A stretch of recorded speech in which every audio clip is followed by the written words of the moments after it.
Assalamualaikum warahmatullahi wabarakatuh. Selamat pagi, salam sejahtera untuk kita semua. Perkenalkan, nama saya Heriko Guterres, Prodi Pendidikan Geografi kelas A. Jadi di sini saya akan memberikan pembelajaran tentang unsur interpretasi dan teknik citra. Interpretasi citra, kegiatan yang mengkaji foto udara dan atau dengan yang maksud untuk mengidentifikasi objek dan menilai arti pentingnya objek tersebut.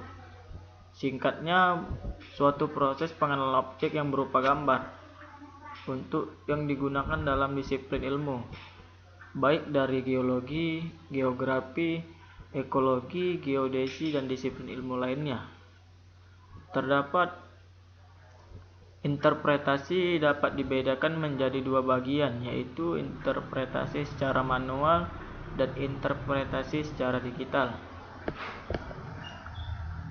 Tahapan-tahapan interpretasi citra. Ada 3 tahapan yang dapat dilakukan proses interpretasi citra, yaitu yang pertama, deteksi. Tahapan deteksi adalah kegiatan pengamat suatu objek dalam hasil rekaman citra. Di tahap inilah tentu ada atau tidaknya suatu objek. Misalnya dalam sungai terdapat objek bukan air. Jadi di sini kita harus mendeteksi suatu objek dalam bentuk berupa suatu objek yang dimana harus kita mengetahui objek tersebut. Seperti danau, terdapat objek bukan air. Jadi yang kedua, identifikasi. Tahapan ini dilakukan untuk mengenali objek yang tergambar pada citra. Objek dapat dikenali berdasarkan ciri-ciri terekam oleh sensor menggunakan alat stereoskop. Terdapat contohnya berdasarkan bentuk, ukuran, dan letaknya. Objek bukan air yang terdapat pada sungai terdeteksi sebagai gosongnya sungai. Yang ketiga, analisis. Tahap analisis ini memiliki kaitan dengan proses keterangan lebih lanjut. Misalnya, pengumpulan keterangan dilakukan dengan mengamati kenampakan objek secara lebih detail. Dengan demikian dapat disimpulkan bahwa gosong sungai yang telah dideteksi yang dimanfaatkan untuk menanam padi. Jadi di sini kita bisa melihat bagaimana penampakan suatu objek secara detail yang terdapat pada gambar-gambar yang ada dalam sungai tersebut. Jadi dalam bentuk objek yang kita lihat, jadi bisa dilihat keterangannya lebih mengamati kenampakan objek secara lebih detail. Unsur-unsur interpretasi citra. Pengenalan objek merupakan bagian paling vital dalam interpretasi citra. Foto udara sebagai citra tertua di dalam penginderaan jauh memiliki unsur interpretasi yang paling lengkap dibandingkan unsur interpretasi lainnya. Ada 8 yang perlu dikenali sebelum menyimpulkan jenis objek yang terekam dalam citra satelit, yang bertujuan agar menafsirkan tidak salah mengambil kesimpulan terkait dengan gambar objek dalam citra. Yang pertama, rona dan warna. Rona tingkat kegelapan atau tingkat kecerahan objek pada citra, sedangkan warna ialah wujud atau tampak oleh mata dengan menggunakan spektrum sempit, lebih sempit dari spektrum tampak. Contohnya, tampak biru atau merah.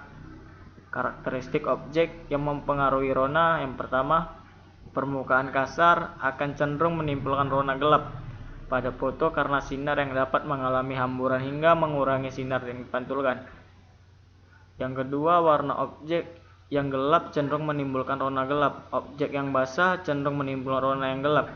Jadi kita bisa melihat dari bentuk sebelah kiri terdapat pada gambar, yaitu objek yang sangat tampak gelap, dan yang tengah pun juga objek yang cenderung menimbulkan warna yang cerah.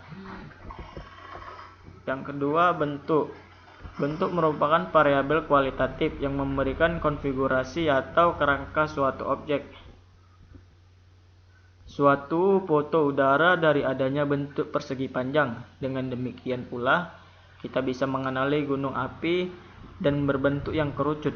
Jadi bisa kita lihat dalam bentuk stadion ataupun lapangan sepak bola yang terdapat dalam interpretasi citra.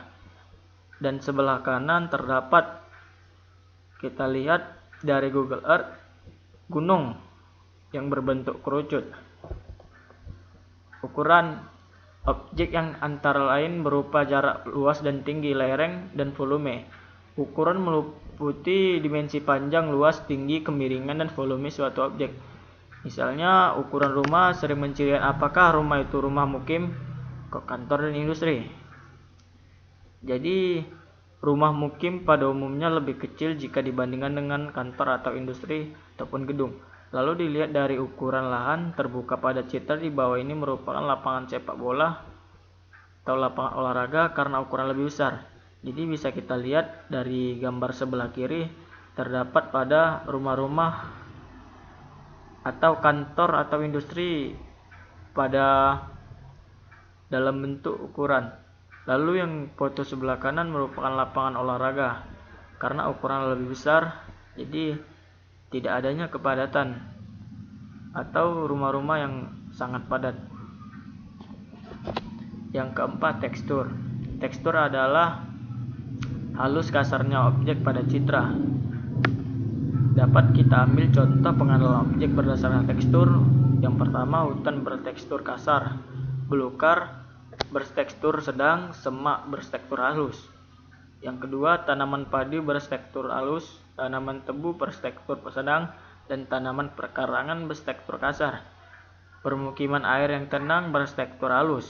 Jadi bisa kita lihat dalam bentuk gambar dari bentuk tekstur yang kasar seperti semak belukar ataupun hutan. Untuk semak belukar bertekstur sedang. Lalu permukiman air yang tenang bertekstur halus. Yang kelima, pola. Susunan keruangan merupakan ciri yang menandai bagi banyaknya objek bentuk manusia dan bagi berupa objek alamiah. Misalnya pola permukiman yang linear terhadap jalan, pola aliran sungai, dan retik permukiman yang menempati area sepanjang jalan di sungai ataupun biasa disebut dengan pola linear. Lahan pertanian pada citra di bawah ini membentuk pola yang mengikuti arah kontur, dapat interpretasi sebagai sawah tersering. Kemudian dilihat dari spektrum ruangan, susunan bangunan rumah yang membentuk pola dan struktur, maka interpretasi sebagai perumahan. Terdapat 3 gambar mengenai pola-pola yang ada. Dari tekstur sebelah kiri, dari gambar sebelah kiri terdapat pola yang sangat sedang ataupun tidak terlalu nampak jelas. Terus yang keenam, bayangan. Bayangan bersifat menutupi atau menyembunyikan suatu objek, merupakan kunci pengenalan yang penting karena justru dengan bayangan dapat dikenali objek tersebut. Misalnya gedung yang menjulang tinggi ataupun menara yang tampak dengan bayangan. Jadi bisa kita lihat dari bayangan tersebut ataupun bisa kita lihat dalam bentuk gedung, yaitu dengan kecerahan ataupun ketidaknampakan sinar matahari karena tertutupi oleh gedung. Itu disebut dengan bayangan. Lalu yang ketujuh, situs. Situs adalah letak suatu objek terhadap objek lainnya di sekitarnya. Situs juga diartikan sebagai letak objek terhadap bentang darat. Seperti situs suatu objek di rawa di puncak bukit yang kering. Itulah sebabnya dapat dilakukan penarikan kesimpulan deduksi terhadap spesies dan vegetasi di sekitarnya. Misalnya, hutan bakau ditandai dengan rona yang gelap atau lokasinya. Yang berada di tepi pantai, kebun kopi ditandai dengan jarak tanaman atau lokasi, yaitu ditanam di daerah berakdian miring pegunungan. Yang kedelapan, asosiasi. Keterkaitan antara objek yang satu dengan objek lain. Karena ada keterkaitan ini maka terlihat suatu objek pada citra sering merupakan petunjuk bagi adanya objek. Misalnya, fasilitas listrik yang besar sering menjadi petunjuk bagi jenis pabrik aluminium.